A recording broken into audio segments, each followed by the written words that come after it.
Could an end-time alien deception be Satan in disguise?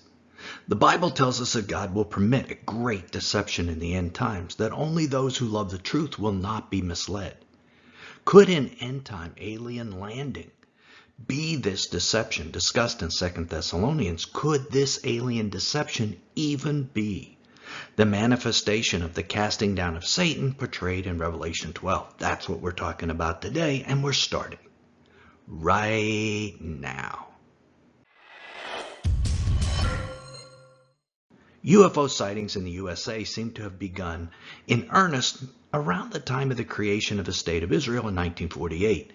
A very interesting timing prophetically, if you think about it. And in recent years, interest in UFOs and aliens has been rising.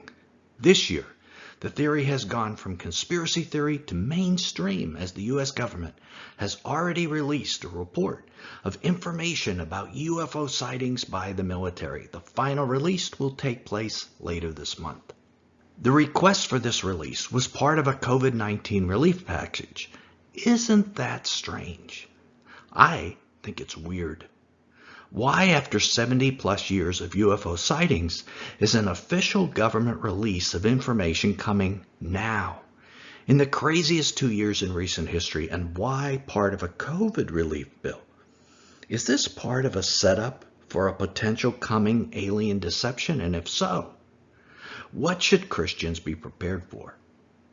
Odd as it may seem, this theory that an alien deception is the great deception discussed in the Bible is possible from a Christian perspective and actually seems consistent with New Testament texts. In fact, numerous conservative Christian commentators are now coming on board on this theory that fallen angels will disguise themselves as aliens to deceive the world. Satan disguising himself as a serpent happened in the garden, so another disguise, a more modern one, seems entirely possible. 2 Thessalonians 2 discusses this coming great deception. Therefore, God sends them a strong delusion, so that they may believe what is false, in order that all may be condemned who did not believe the truth, but had pleasure in unrighteousness. So it is God who allows the great deception that will mislead everyone on earth, except for those that believe the truth. The idea that God sends them a delusion is interesting. It implies the coming of that delusion to the earth, perhaps in the form of fallen angels disguised as aliens. Now, what kind of deception is it? We aren't told in the Bible. But let's examine what might transpire if a UFO landed on Earth and how it might fit with this idea. It's likely that Satan, in the form of an alien, would use the same lies he told Eve in the Garden of Eden to deceive the world, yet this second time. Did God actually say, "You will surely not die"?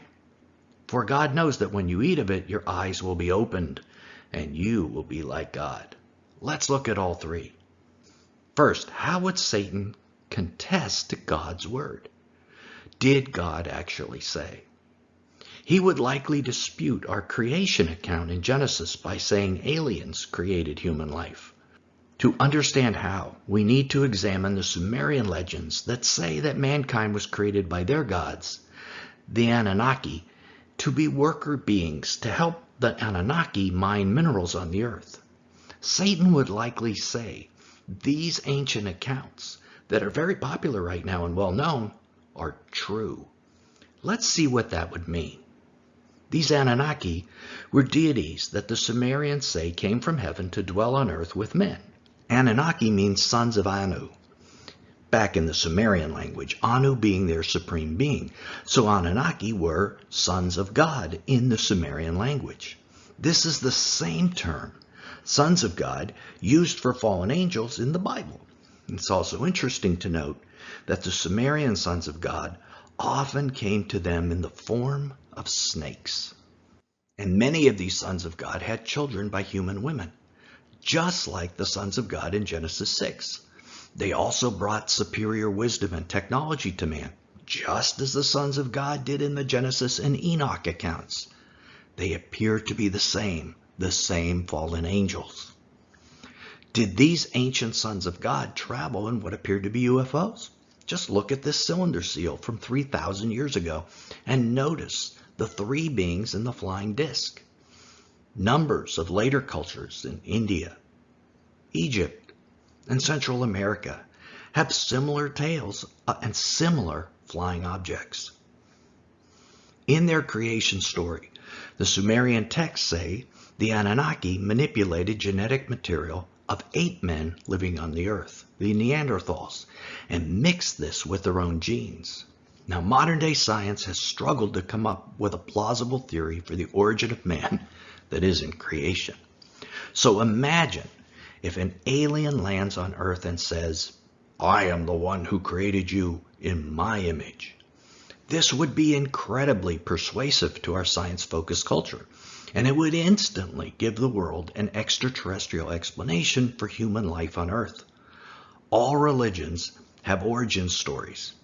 How could they compete with a fallen angel posing as a highly advanced alien saying that he did it, that he was the creator? This would eliminate most world religions as being false right on the spot. It also fits exactly with what we learn in 2 Thessalonians, that the man of lawlessness is revealed, the son of destruction, who opposes and exalts himself against every so-called God or object of worship. This false creation story would crush most religions of the world, including the flimsy faith of churchgoers who do not love the truth. And in order for all religions to unite, it would take an outsider, I think, with unearthly knowledge to create a deception necessary in order to form a new religion and end people's faith in their old ones. It's even possible that a fallen angel might suggest Jesus was born with some kind of alien genetic manipulation, and they might even reveal a fake Jesus who denies being God. Our eyes must be open if aliens do land on Earth, because the deception will be very great indeed. The second deceptive lie this fallen angel might tell us is in regard to eternal life. You will surely not die. If a fallen angel, appearing in the form of an alien, performs miracles and signs and wonders, healing diseases with advanced know-how and promising advanced lifetimes, well, just imagine how the earth dwellers will follow and flock to someone like that. Third, the attraction of vast extraterrestrial knowledge and technology will be irresistible to most earth dwellers. So only those who love the truth will be able to overcome these temptations to have all this cool tech and all this knowledge. In a previous video, this channel has suggested that the current explosion of technology that we've seen since World War II is possibly due to these same fallen angels giving advice to certain humans. It seems this deception has been in the process of being set up by Satan for a long time. But is there any biblical evidence for alien deception? Could the end times include a similar alien deception as to what was described in Genesis 6? Might it be the return of the sons of God? Now, the Bible doesn't directly answer this issue, but it is certainly possible the Genesis 6 account occurred during the days of Noah. And Jesus has said the days before his return will be like the days of Noah.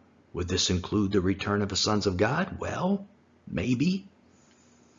Jesus in Matthew 24 and John in Revelation 13 describe the false messiahs and false prophets as deceiving the world with false signs and wonders. Fallen angels, posing as aliens, would be miracle workers in the eyes of the world, and they could enable humans that they empower to be miracle workers as well. In Daniel 11, we are told the Antichrist overcomes the strongest fortresses with the help of a foreign god.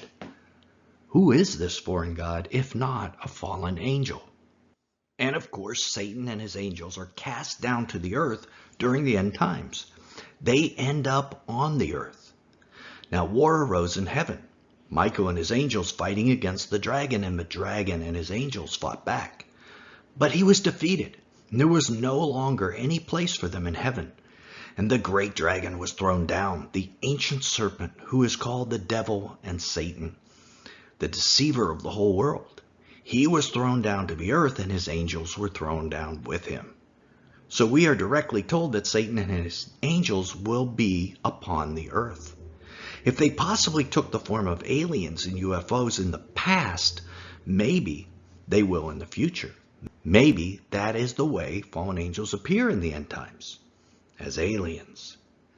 Most Christians, myself included, have traditionally considered that Satan and his fallen angels will be invisible during this period that they're upon the earth. But the text doesn't say that. In fact, if we think about this for a moment, Satan and his fallen angels are invisible and active on the earth right now.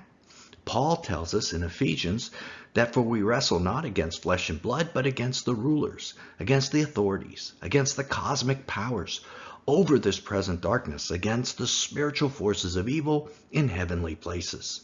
So if Satan and his angels are thrown down, this indicates something different than we're experiencing right now. It implies they might be visible. Now, Satan appeared in a visible disguise to Eve and to Jesus. He may again. Certainly, if Satan appeared in his true form as a seven-headed dragon when he was cast down, he wouldn't deceive anybody. But the landing of aliens on the earth would be a massive deception to nearly all of mankind, something that Satan could really sink his teeth into. So this channel believes it may be that something that Satan has been setting up and planning for some time, maybe even since Sumerian days. However, Christians shouldn't be afraid. Do you not know that we are to judge angels? In the coming kingdom, we will be judging these fallen angels. And prior to that, the Lord has said he will not leave us or forsake us, and that he will protect us. These beings won't be omnipotent or omnipresent. And Jesus said, we will overcome Satan by the blood of a lamb, the word of our testimony, and if we do not fear death. We will overcome them. But every Christian on earth needs to be aware that false messiahs and saviors are coming, whether it's aliens or humans. Jesus said his coming will be visible like lightning to the whole world at one time. Anyone else who comes by a different means is a false messiah. We should also be wary of any being that produces signs and wonders without properly teaching the word or being obedient to Jesus. And of course, any person who denies that Jesus is God and Creator is a deceiver. All of this brings up the very interesting question. Why did Satan and his fallen angels rebel in the first place? Doesn't he know that he's going to lose in the end? I think the answer might be no. He thinks he's going to win. He thinks this great deception at the end time will win him the earth. Click right here to keep watching and see why Satan rebelled and how that impacts you and his evil plan for the end times. Till then, this is Nelson, and I'll see you there.